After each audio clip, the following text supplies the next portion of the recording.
Et sur le sol irlandais, on ne le verra jamais.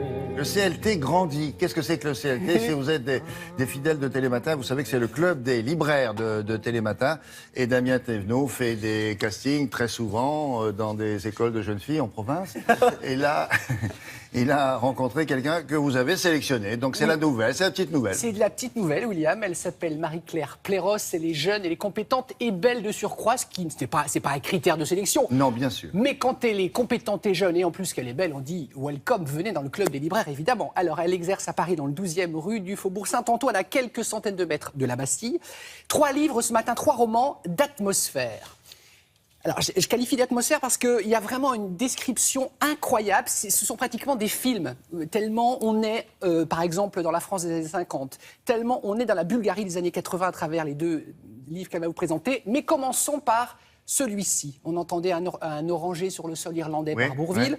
Pourquoi nous sommes en Irlande? Grâce aux Feuilles d'ombre, le roman de Desmond Hogan, édition Grasset. Alors là, c'est une ode à la jeunesse, à l'amitié. Une ode. Une ode. Une ode. Une ode. Ah, vous dites ode? Je sais pas. Ah, je sais pas. Bon, c'est un hymne. C'est un hymne, William. Une ode. Une ode. Ça Une prend un ode. accent circonflexe, peut-être? C'est vrai, je dis ode. Dans l'Est, on dit ode. je crois. Dans l'Est. Et donc, j'ai des racines qui voilà. Donc, c'est un hymne à la jeunesse, un Oui, hymne, un hymne à Comme ça, vous êtes l'amitié tranquille, oui. et parfois un hymne aux illusions perdues. Regardez.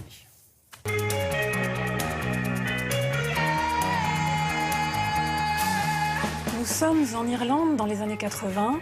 Sean, un avocat qui a réussi, qui est marié, qui est père de famille, a du mal à avancer dans sa vie. Et il va essayer de retrouver dans la mémoire de son passé les raisons pour lesquelles il est à ce point marqué. Il retourne en arrière, dans les années 40, quand il était très proche d'un autre jeune garçon, Liam. Et donc, il s'est passé quelque chose qui l'empêche aujourd'hui d'être l'homme qu'il aurait voulu être à cette époque-là. J'ai vraiment adoré ce livre parce que déjà l'écriture est absolument magnifique. Il y a une histoire d'amour incroyable, pleine de surprises, et parce que il se déroule dans une Irlande qui commence à se déchirer par la guerre. L'ensemble constitue quelque chose d'assez bouleversant, et c'est un livre qu'il est quasiment impératif de lire. Mon deuxième coup de cœur, un roman fort et lumineux, Un paquebot dans les arbres, de Valentine Gobi aux éditions Actes Sud. Années 50, banlieue parisienne, Mathilde est la fille d'un cafetier dont le bar constitue le poumon de la petite ville. La vie est belle, sauf qu'un jour, la catastrophe arrive. Le père puis la mère sont touchés par la tuberculose et sont obligés d'aller se faire soigner dans un sanatorium à l'architecture paquebot, d'où le titre du livre, et la vie de famille est fracassée.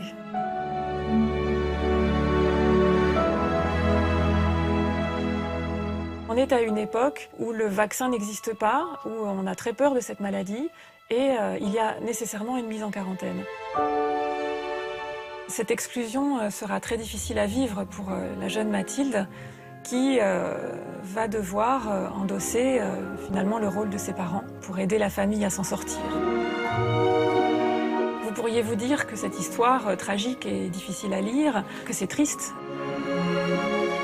Or, c'est un livre solaire. L'écriture de Valentine Gobi et la force de ses personnages nous emportent dans une énergie très positive et donne la pêche, tout simplement. Et pour terminer, un roman drôle et décalé, Les cosmonautes ne font que passer, d'Elisa Georgieva aux éditions Verticales.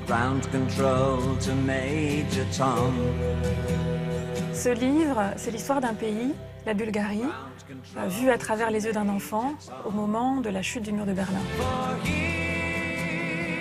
Cette petite fille, elle rêvait de devenir cosmonaute comme Gagarine, et son rêve s'effondre parce que Gagarine est russe et que tout ce qui est communiste est désormais interdit.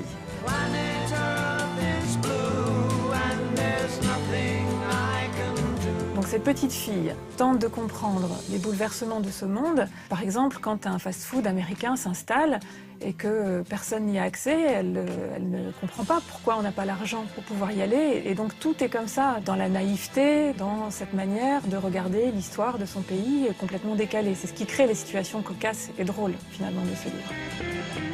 Avec ce premier roman, original et étonnant, vous allez vraiment vous amuser. Donc bonne lecture à tous. Ouais, c'est effectivement une ode à...